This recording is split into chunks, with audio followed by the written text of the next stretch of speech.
Tomé unas pequeñas vacaciones y viajé al otro lado del país, a Nueva York. La Gran Manzana, la ciudad donde viven más de 8 millones de personas, el lugar de Broadway, el Empire State, Central Park y la Estatua de la Libertad. La señorita Libertad llegó a los Estados Unidos desde Francia en 1885, en la forma de más de 300 piezas de cobre. También vino con instrucciones. Es necesario ensamblarla, no incluye baterías. Fue un regalo de los franceses a los estadounidenses, pero estos últimos debieron construirle un pedestal. En lugar de Nueva York, la estatua podría haber terminado en Baltimore, Filadelfia, Boston o incluso San Francisco. Todas estas ciudades estaban dispuestas a pagar por la construcción en tanto recibieran la estatua, pero los neoyorquinos también la querían. Comenzaron a reunir los fondos y consiguieron el dinero que hacía falta. Así que la estatua hizo de Nueva York su hogar en 1886, donde aún reside. Lo siento, Filadelfia, me gustan tus sándwiches de carne. Como sea, la Estatua de la Libertad fue mi primera parada. Estaba muy entusiasmado, pero no tenía idea de lo que sucedería. Día 1. Llegué a Nueva York.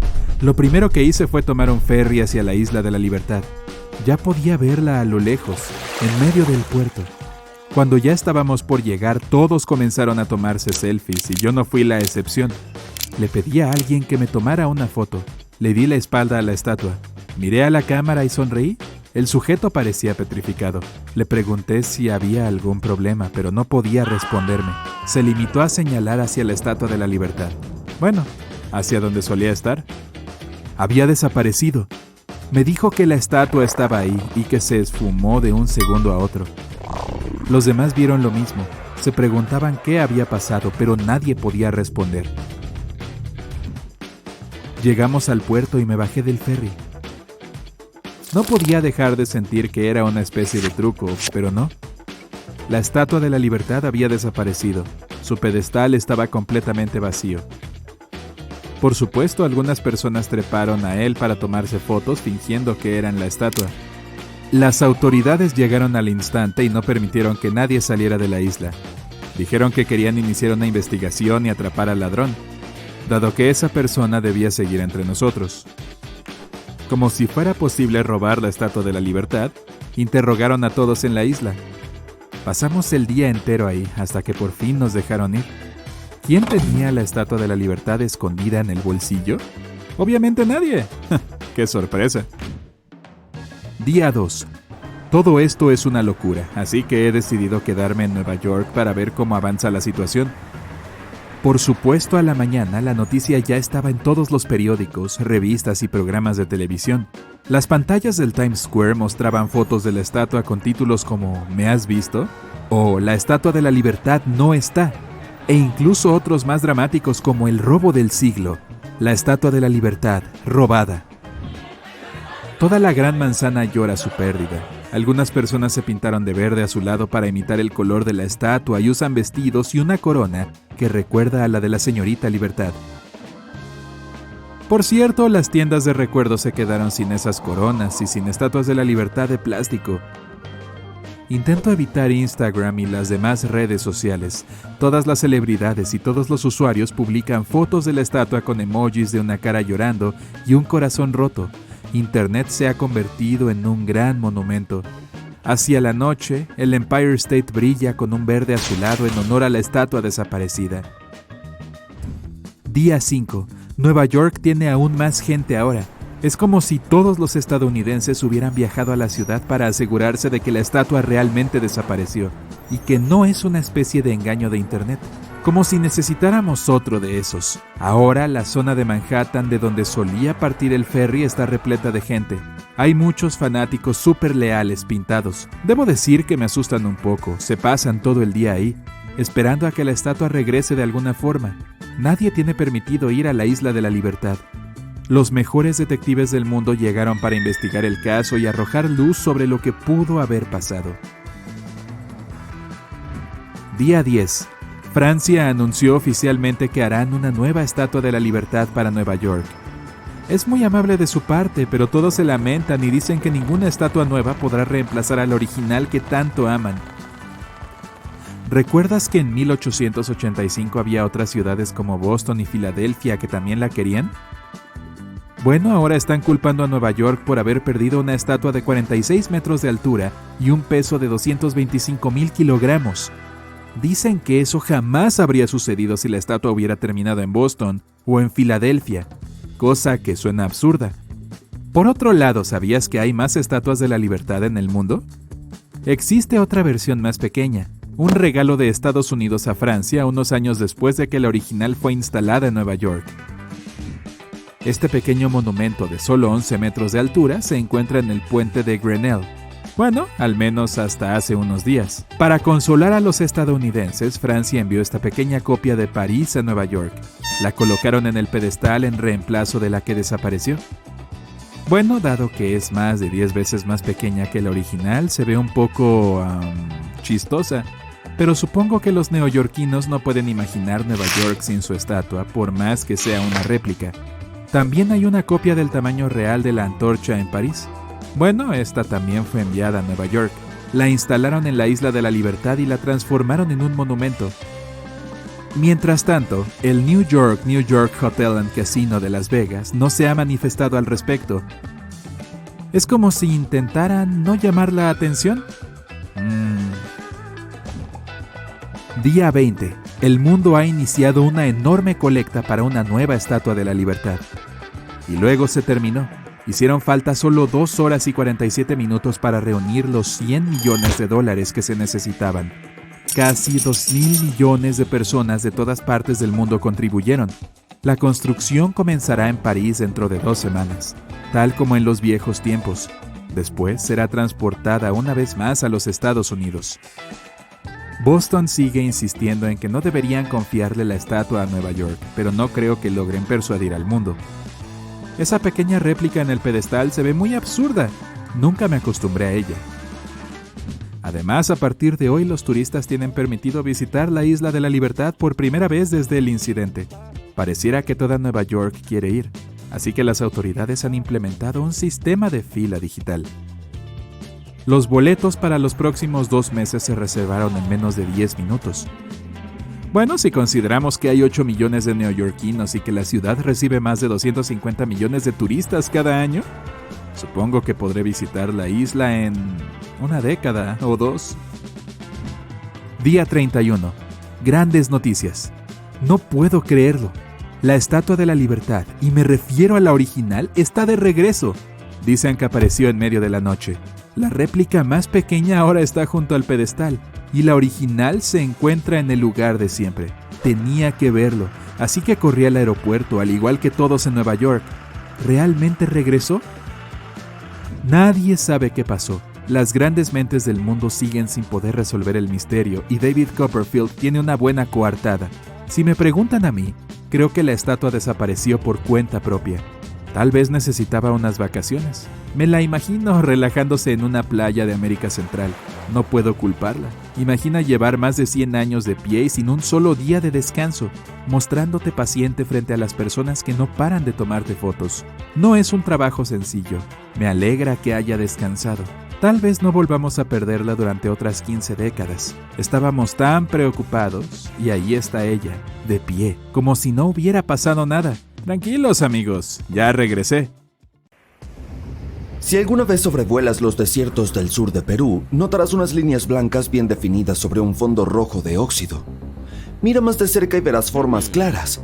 Líneas rectas, rectángulos, triángulos, remolinos. Parecen partes de dibujos enormes. Distingues un mono, una ballena, un cóndor y un colibrí. Las líneas fueron creadas hace más de 2000 años por los habitantes de la cultura Nazca. Gracias al clima seco y a los fuertes vientos del desierto, la mayor parte de las líneas de Nazca son visibles hoy en día. Para crearlas, los Nazca eliminaron la capa superior de guijarros y dejaron al descubierto la tierra que había debajo. El color del suelo cambia de marrón rojizo a gris amarillento, por lo que las líneas siempre tienen un aspecto diferente. Se piensa que los creadores empezaron con modelos en pequeña escala y aumentaron las proporciones para crear diseños a escala real. Los científicos han intentado descifrar el significado de las líneas de Nazca desde que se descubrieron en la década de 1920, pero la primera mención de las líneas se remonta a mucho antes, en la Crónica del Perú del siglo XVI, donde se describían como señales de senderos en el desierto.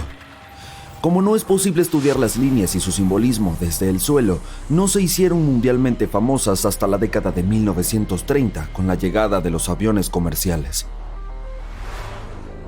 Una década más tarde, el profesor estadounidense Paul Kosok estaba investigando las líneas y observó algo interesante.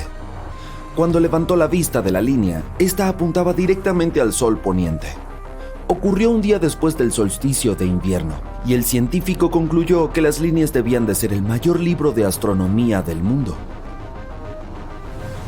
La científica alemana Maria Reiche, que recibió el apodo de la Dama de las Líneas, sostuvo la teoría de que los geoglifos servían de calendario y tenían algún tipo de finalidad astronómica. Dedicó 40 años de su vida a estudiar las líneas y a recorrerlas palmo a palmo. También se mudó a una pequeña casa cercana para protegerlas de los visitantes no deseados. Luego, en la década de 1970, investigadores estadounidenses pusieron en duda la teoría astronómica. Observaron que en una región como Nazca, uno de los lugares más secos de la Tierra, con solo unos 20 minutos de lluvia al año, el agua es un verdadero tesoro y las líneas rectas y los trapecios debían tener algo que ver con este asunto. Podrían estar señalando lugares de rituales que la población local organizaba para obtener agua y hacer más fértiles los cultivos.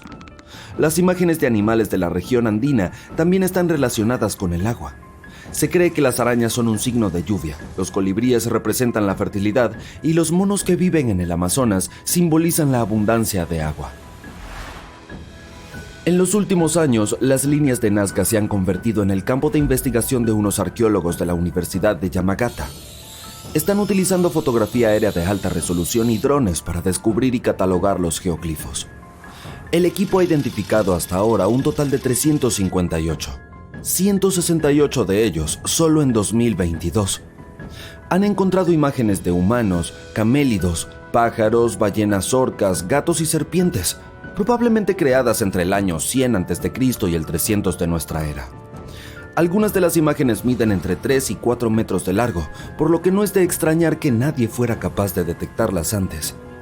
En comparación, los geoglifos más grandes miden 360 metros de ancho, lo que equivale aproximadamente a la altura del Empire State Building. Los investigadores creen que las líneas de Nazca se utilizaban como forma de comunicación en el desierto. Las lineales señalaban la dirección de un valle a otro. Las dibujadas en laderas parecen haberse trazado a lo largo de antiguos caminos entre asentamientos. Los científicos planean encontrar patrones en los geoglifos en función de su distribución. Utilizan inteligencia artificial para analizar las imágenes. La IA genera diseños que podrían estar pintados en el desierto y el equipo comprueba entonces si se encuentran realmente entre las líneas de Nazca. Otro famoso geoglifo peruano es un candelabro ligeramente más alto que el monumento a Washington. Se encuentra en una colina costera de la península de Paracas. Los investigadores lograron establecer la edad aproximada del candelabro analizando los artefactos cercanos. Parece que data de alrededor del año 200 a.C. El dibujo está grabado profundamente en la arena y nunca pretendió parecerse a un candelabro. Una teoría dice que representaba el tridente de una deidad inca. La idea era complacerla.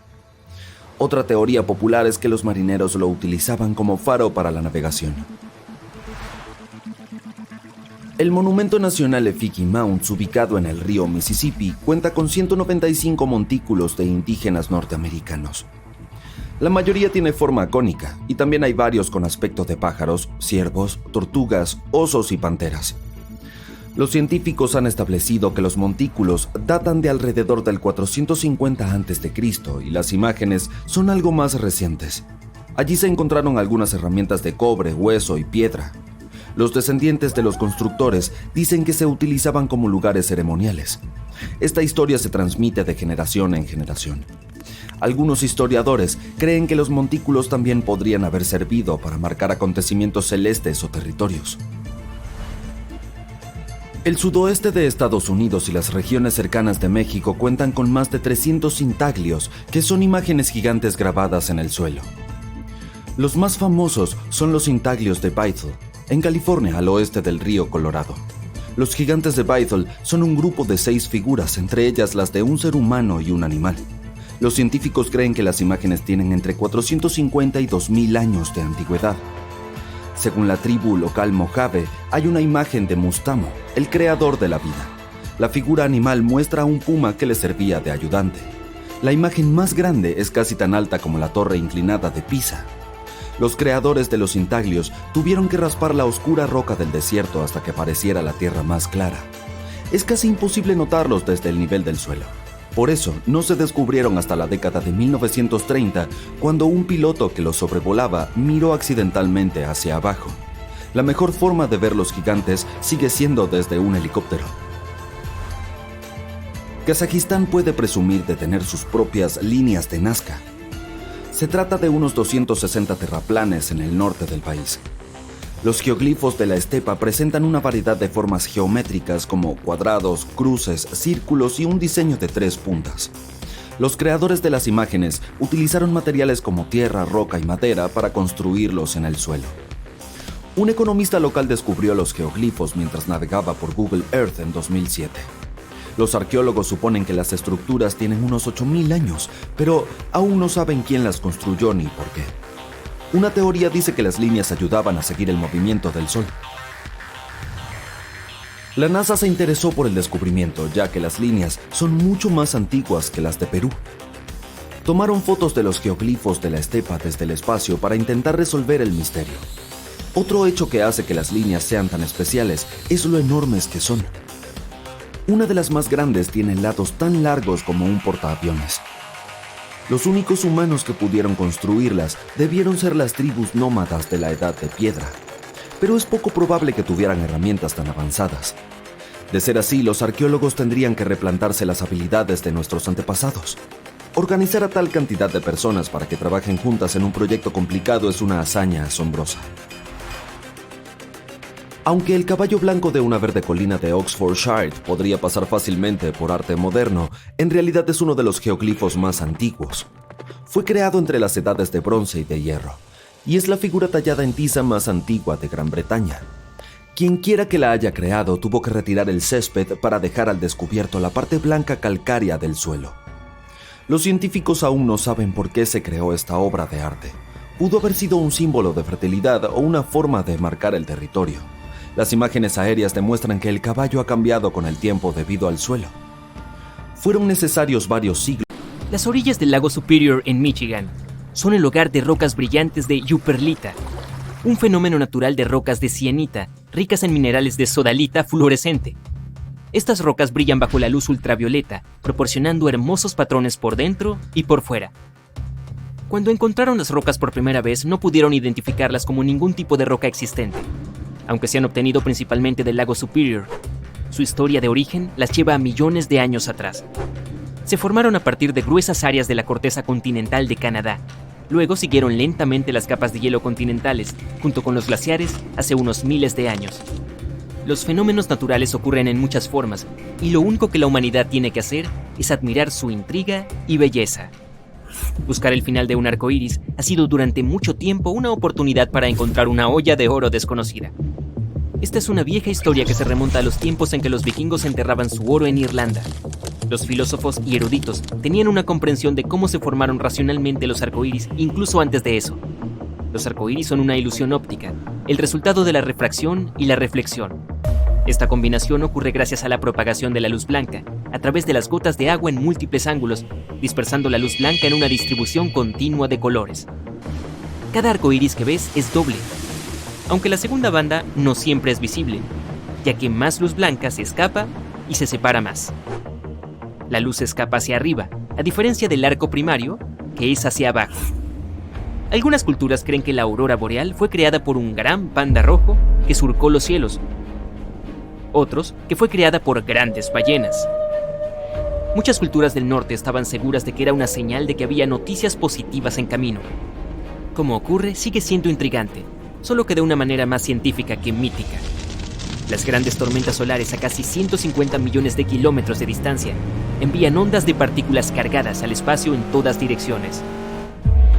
Cuando la Tierra se cruza con una de estas ondas, el campo magnético y la atmósfera responden. A medida que las partículas cargadas del Sol golpean los átomos dentro de la atmósfera de la Tierra, los electrones pasan a un estado de mayor energía. Luego, cuando regresan a una forma de energía más baja, liberan fotones de luz, creando las auroras en los polos norte y sur. Los volcanes son una exhibición emocionante de la madre naturaleza. Se forman cuando la roca fundida caliente, las cenizas y los gases escapan por una abertura en la superficie de la Tierra. La roca fundida y las cenizas se solidifican a medida que se enfrían, creando el pico del volcán a medida que entra en erupción, empujando más ceniza hacia el cielo. Los fenómenos naturales que combinan un volcán con rayos es un espectáculo completamente diferente. Cuando un volcán emite densas nubes de cenizas cerca del suelo, hace que las partículas se froten entre sí, creando electricidad estática, lo que resulta en rayos sobre el volcán. A medida que las nubes de ceniza se elevan hacia la estratosfera, las partículas de hielo que se empujan pueden crear grandes relámpagos. Esta combinación es similar a una nube de tormenta que produce un rayo. Las tormentas usualmente se forman al final de la tarde cuando el sol ha calentado la Tierra y la atmósfera lo suficiente como para crear el entorno adecuado. El aire cálido y húmedo se eleva hacia el aire frío, provocando condensación y enviando gotas de agua enfriada a la atmósfera, donde se calienta y vuelve a ascender. Es probable que una tormenta de supercélula se transforme en un tornado. Ocurre cuando el aire cálido se eleva a través del aire más frío, provocando una corriente ascendente que gira con vientos rápidos que soplan en diferentes direcciones. A medida que se extrae más aire caliente y aumenta la rotación, el aire frío en la corriente en chorro, con fuertes vientos en la atmósfera, proporciona más energía para alimentarse. El aire húmedo forma una nube de embudo que crece, desciende al suelo y genera el tornado. Estados Unidos tiene la mayor cantidad de tornados en el mundo, cerca de 1,200 por año. También son algunos de los más destructivos y mucho más grandes que en otros lugares. Son especialmente malos en el llamado Tornado Alley o Callejón de los Tornados, con aire seco de nivel medio proveniente de las montañas rocosas, junto con aire frío que se acerca desde la mitad norte del continente. Ahora bien, la civilización caída de la Atlántida ha sido un mito popular, romanceado por la ciencia ficción y otras creencias. Se han teorizado muchos lugares para su verdadera ubicación.